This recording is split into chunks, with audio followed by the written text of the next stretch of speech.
What is going on, guys? Welcome back to NLX. My name is Jake, and today I want to talk to you guys about Crimson Desert. Now, this title came out of nowhere at the Game Awards this year, and I've got to say that this game is looking amazing, despite some frame rate issues, which hopefully will be smoothed out before launch. But Crimson Desert is actually being developed by Pearl Abyss, the creators of the MMORPG Black Desert Online. And this is really interesting because it seems to me that this game is going to be a mix of open world action RPG and MMORPG mechanics, which isn't something that we've really seen much of.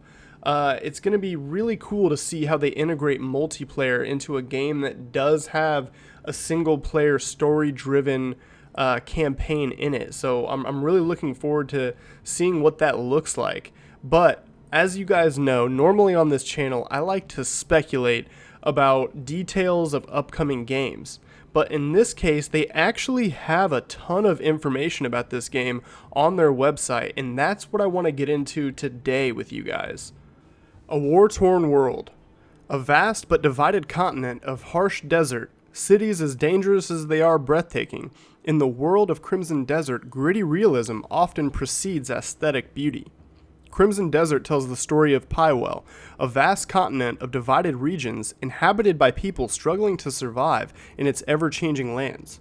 From the vast plains of Akapen to the inhospitable cold lands of Quaiden or the barren desert, each region possesses its own unique beauty. However, you might have to scrape away the grime to see it. As you traverse the cities of Pywell, be it the Desert Oasis or Quaiden's Ulcerund, Land of the Wolf, expect to encounter filthy alleys, destitute hovels, and marketplace language that would make even a troll blush. Each location has its own unique character that is both fantastical and grounded in gritty realism. I really like how the devs are illustrating that the world is going to be a fantasy world, but that it is going to have, a lot of the dirt and grime that comes along with being in a city or living in a medieval setting. I think that's going to create a really cool atmosphere that kind of weighs the fantastical elements of, medieval RPGs with, the realism of what it would actually be like to live in an environment like that. I think that's going to make the world feel really interesting and really alive. But the post goes on to say, will you explore these strange new lands alone or venture into them with other players? However you decide to explore these ancient mysteries, just remember that whether you intend to or not, your actions will influence the story of Pywell. This is Crimson Desert. This is where legends are made. So once again, the devs are really illustrating that this is going to be a fully fleshed out world that you might expect to see in a single player, open world RPG. But they are illustrating the point that you're going to be able to play this game with other players. And I have no idea how exactly they plan to implement that, but if they can actually pull off the gameplay and game feel of an open world action RPG that allows you to go questing with your friends and the gameplay to still feel as fluid and as action-packed and dynamic as it does in a single-player game, that's going to be something really special that I don't think we've seen a lot of. The next post is titled, A Struggle of All for All. A story of all struggling to survive in their own unique ways. A new generation of weapons has emerged alongside the old. Pistols beside swords, cannons beside axes, and even hand-mounted cannons. Furthermore, the advent of the mysterious art of alchemy has allowed some gifted practitioners to imbue these already deadly weapons with additional abilities. Suffice to say, you will never be short of a weapon or two in the world of Crimson Desert. With a vast range of weapons and countless customization options, what you wield and how you wield it all depends on the type of warrior you want to be. But you better be ready soon, for not all is what meets the eye in the world of Crimson Desert. Along with the heralding of a new age of warfare, tales are also spoken of beings from a distant world, perhaps even a world that exists in a time yet to be. So make sure you're well armed for the journey ahead. So this post obviously going into a little bit of detail on the types of weapons that we're going to see in the world, the types of customization we're going to see. They mention hand cannons, so Whether they mean guns or they mean literal cannons that you can strap to your hand. It sounds extremely cool. And on the other end of the spectrum, they also acknowledge that there's going to be alchemy. So whether that boils down to us enchanting weapons, creating potions, whatever that may be, it seems there's going to be this a bit of contrast between man-made weapons and more magical weapons. And it'll be really interesting to see how those two different playstyles kind of interact with each other.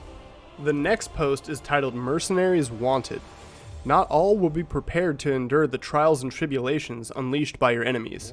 Answer your calling and lead a band of battle-hardened mercenaries against those who would seek your downfall.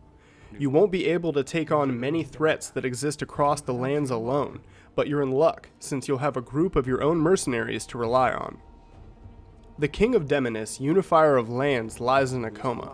In the ensuing power vacuum, those who have suffered under his iron rule now seek to exploit his weakness.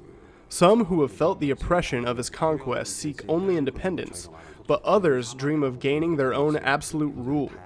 In this time of turmoil, you will not survive against such powerful foes alone. You better assemble a team. You must travel the world if you wish to find the most battle-hardened fighters to form your mercenary company. But to earn the trust of such esteemed warriors, you must first become one yourself. Every mercenary you meet will have their own story to tell, their own unique reasons for choosing this path. If you wish to shape these warriors into an elite fighting unit and hear those tales, you will need to earn their respect. Only then will they fight under a single banner, yours. History is about to be made in the world of Crimson Desert, but it won't be made alone. Alright, so this post going into detail about how we're going to be assembling a team of mercenaries to fight with us in this game. We've seen other games do this where you have to assemble a crew and they can fight with you, and it's just a mechanic in the game. So that's not, exceptionally revolutionary. I mean, even the recent Assassin's Creed Valhalla had you building out your band of Vikings that could go on raids with you, and you could find, specific Viking warriors out in the world and recruit them. So this idea is not that original, but what I'm more interested in is how this might play into the multiplayer aspect. I wonder if they're going to have you slotting in to specific mercenary roles. Like, say you've recruited, mercenary X, and you want to play with your buddy, so your buddy joins with you and he plays the role of this specific mercenary in your game, and you go questing together, and then maybe that will give him some rewards in game that he can then take back and will be useful in his single player campaign. I don't know, but it's going to be really interesting to see how they kind of meld the multiplayer in with this mercenary mechanic that they have in this game. And the last post is titled Tread Carefully. The justice of those who dream of ruling is often distorted by desire.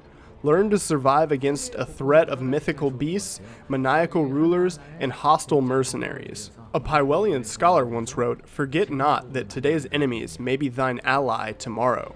Wise words indeed, yet the opposite can also be said to be true.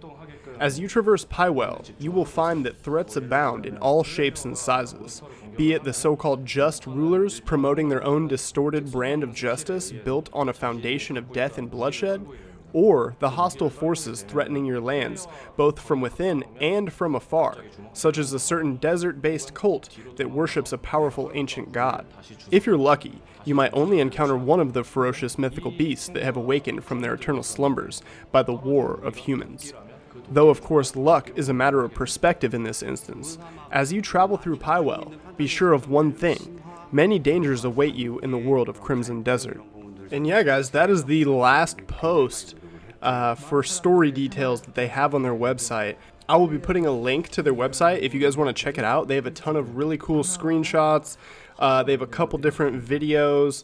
It's mostly the same game footage, just they have some devs like giving some commentary over it. I'm gonna have some footage of that in the background playing during this video. But yeah, if you guys want to check it out, it'll be down in the description for you. And yeah, I'm really liking the look of this game, guys. It looks like everything I pretty much want in an open world action RPG. I hope that the multiplayer mechanics are done well and it's smooth. Obviously, the frame rate and a couple visual things kind of stick out in this trailer, but if they get this running smoothly, and obviously if you're playing it on like a strong PC, I think this is shaping up to be one of the better looking games we've seen in a very, very long time. So it's going to be really cool to see what the finished product turns out to look like. But as always, guys, if you enjoyed this video, feel free to leave a like. And if you'd like to see more videos like this, feel free to subscribe. I'm going to have a ton more videos coming out in the near future. As new details come out about this game, I'm probably going to continue to cover it because I am incredibly excited for this game. But as always, guys, thank you so much for watching and praise the games. Peace, guys.